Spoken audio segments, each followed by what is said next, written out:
നമസ്കാരം, മലയാളി വാർത്തയിലേക്ക് സ്വാഗതം. അടുത്ത 5 ദിവസത്തേക്കുള്ള മഴ സാധ്യത പ്രവചിച്ച് കേന്ദ്ര കാലാവസ്ഥാ വകുപ്പ്. വിവിധ ജില്ലകളിലാണ് കേന്ദ്ര കാലാവസ്ഥാ വകുപ്പ് യെല്ലോ അലർട്ട് പ്രഖ്യാപിച്ചിരിക്കുന്നത്.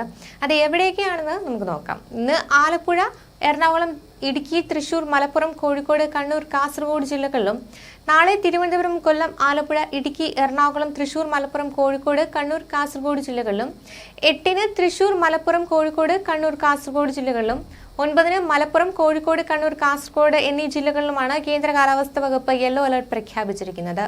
ഒറ്റപ്പെട്ട ശക്തമായ മഴയ്ക്കുള്ള സാധ്യതയാണ് പ്രവചിക്കപ്പെട്ടിരിക്കുന്നത്. 24 മണിക്കൂറിൽ 64.5 മില്ലിമീറ്റർ മുതൽ 115.5 മില്ലിമീറ്റർ വരെ മഴ ലഭിക്കുന്ന സാഹചര്യത്തെയാണ് ശക്തമായ മഴ എന്നതുകൊണ്ട് അർത്ഥമാക്കുന്നത്. അടുത്ത 3 മണിക്കൂറിൽ പ്രതീക്ഷിക്കാവുന്ന ദിനാന്തരീക്ഷാവസ്ഥ. കേരളത്തിലെ തിരുവനന്തപുരം, കൊല്ലം, പത്തനംതിട്ട, തൃശൂർ ജില്ലകളിൽ ഒറ്റപ്പെട്ട ഇടങ്ങളിൽ ഇടിമിന്നലോടുകൂടിയ നേരിയതോ മിതമായതോ ആയ മഴയ്ക്കും മണിക്കൂറിൽ 40 കിലോമീറ്റർ വരെ വേഗതയിൽ വീശിയേക്കാവുന്ന ശക്തമായ കാറ്റിനും മറ്റു ജില്ലകളിൽ ഒറ്റപ്പെട്ട ഇടങ്ങളിൽ നേരിയ മഴയ്ക്കും സാധ്യതയുണ്ടെന്നാണ് കേന്ദ്ര കാലാവസ്ഥാ വകുപ്പ് അറിയിക്കുന്നത്. ഇന്ന് കേരള, കർണാടക തീരങ്ങളിൽ മണിക്കൂറിൽ 35 മുതൽ 45 കിലോമീറ്റർ വരെയും ചില അവസരങ്ങളിൽ മണിക്കൂറിൽ 55 കിലോമീറ്റർ വരെയും വേഗതയിൽ ശക്തമായ കാറ്റിനും മോശം കാലാവസ്ഥയ്ക്കും സാധ്യതയുണ്ടെന്ന് ദേശീയ സമുദ്രസ്ഥിതി പഠന ഗവേഷണ കേന്ദ്രം മുന്നറിയിപ്പ് നൽകുന്നു. ലക്ഷദ്വീപ് പ്രദേശത്ത് മണിക്കൂറിൽ 35 മുതൽ 45 കിലോമീറ്റർ വരെയും ചില അവസരങ്ങളിൽ മണിക്കൂറിൽ 55 കിലോമീറ്റർ വരെയും വേഗതയിൽ ശക്തമായ കാറ്റിനും മോശം കാലാവസ്ഥയ്ക്കും സാധ്യതയുണ്ട്. ഗൾഫ് ഓഫ് മന്നാർ, കന്യാകുമാരി തീരം, അതിനോട് ചേർന്ന തെക്കൻ തമിഴ്നാട് തീരം, തെക്ക് അതിനോട് ചേർന്ന മധ്യ പടിഞ്ഞാറൻ ബംഗാൾ ഉൾക്കടലിലെ മധ്യഭാഗങ്ങൾ, വടക്ക് ആൻഡമാൻ കടൽ എന്നിവിടങ്ങളിൽ മണിക്കൂറിൽ 35 മുതൽ 45 കിലോമീറ്റർ വരെയും ചില അവസരങ്ങളിൽ മണിക്കൂറിൽ 55 കിലോമീറ്റർ വരെയും വേഗതയിൽ ശക്തമായ കാറ്റിനും മോശം കാലാവസ്ഥയ്ക്കും സാധ്യതയുണ്ട്. കടൽക്ഷോഭം രൂക്ഷമാക്കാൻ സാധ്യതയുള്ളതിനാൽ അപകട മേഖലകളിൽ നിന്ന് അധികൃതരുടെ നിർദ്ദേശാനുസരണം മാറി താമസിക്കുക.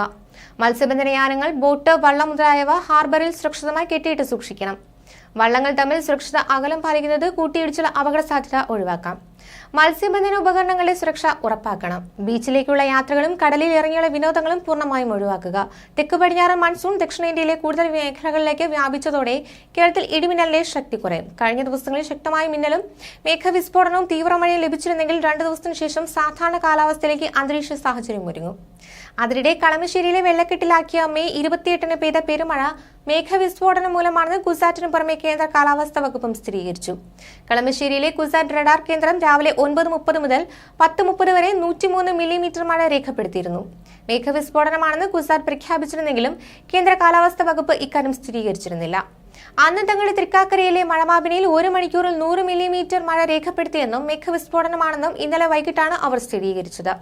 ഈ സാഹചര്യത്തിൽ അന്നത്തേത് മേഘവിസ്ഫോടനമായി കണക്കാക്കുകയാണെന്നും കാലാവസ്ഥാ വകുപ്പ് വ്യക്തമാക്കി. ന്യൂസ് ഡെസ്ക്, മലയാളി വാർത്ത.